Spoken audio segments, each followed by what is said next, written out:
PBBM pinangunahan ang inaugurasyon ng Balbalungaw Irrigation Project sa Nueva Ecija. Pinutukan niya ni Russell Simorio.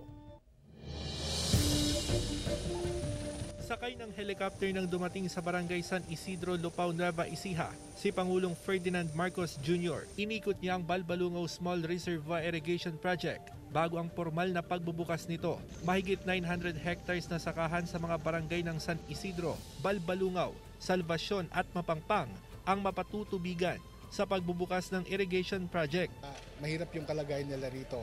Tingnan nyo po kung nagsasaka sila, imagine mas marami yung nagagastos sa crudo, ganun sa diesel. Kaya yun yung napakahirap. Saka hindi sagana yung panila dahil kapos sa tubig ang mga palayan nila rito.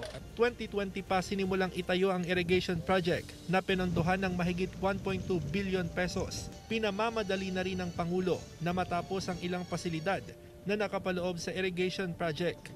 Target din ng administrasyon na madagdagan ng 275 hectares ang irrigated area sa bansa. Para meron tayong food supply na maganda at mapatuloy ang pag-increase ng production natin ng nating agricultural products.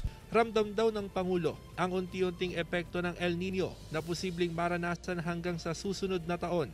Kaya inatasan niya ang mga government agencies na tapusin sa loob ng 4 na buwan ang mga mitigation project para maiwasan ang water crisis sa bansa. Kailangan ding mapalakas sa mga ospital na inaasahang maapektuhan ng El Nino. We have to keep in mind the healthcare system has to be made ready.